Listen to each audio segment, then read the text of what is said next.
The purpose of the advanced training is to create like a correlation between our mind and our breathing.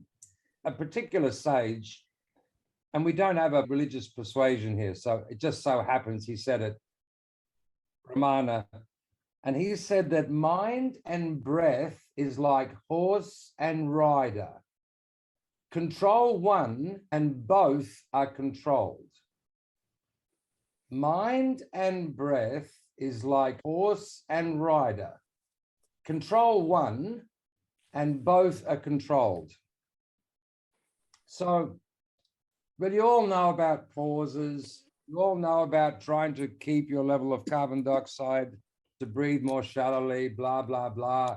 Sleep on your left, don't eat high protein stuff, etc., all to try to conserve and preserve your level of CO2. And then we try to understand what causes the loss of CO2. Deepening of breath. The deepening of breath causes you to lose CO2. Okay.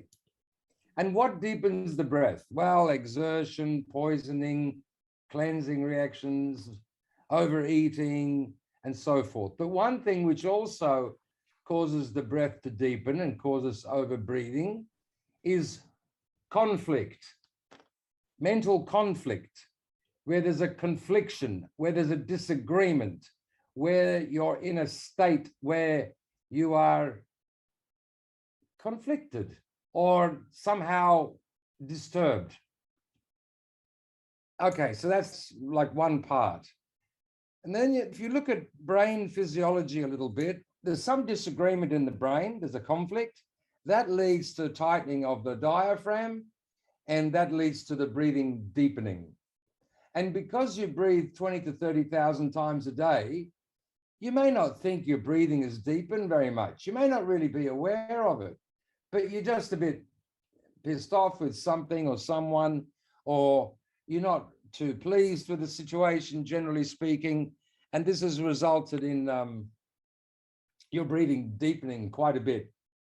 And consequently, you're losing lots of CO2.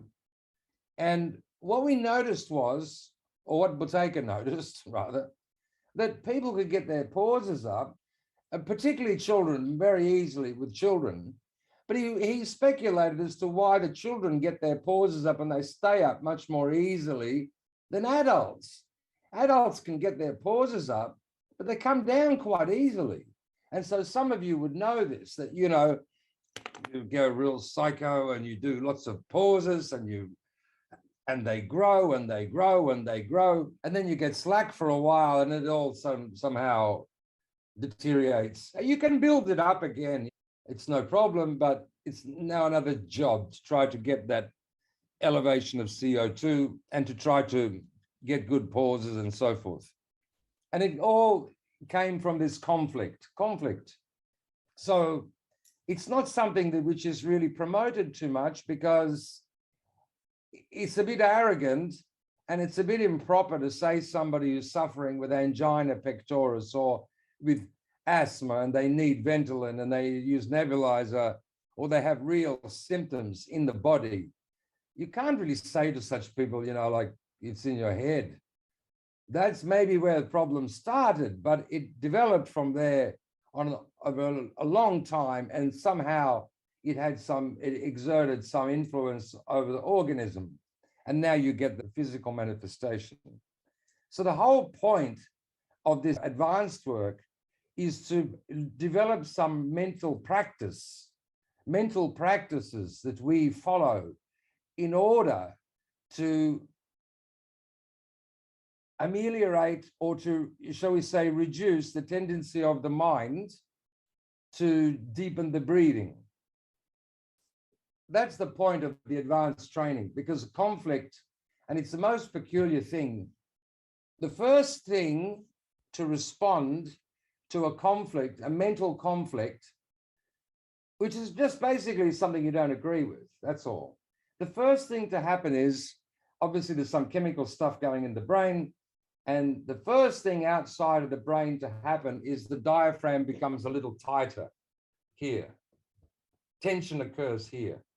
And and around to the sides and up here. And so there's all this respiratory muscles. Mental conflict, first thing it leads to is the tightening of the diaphragm.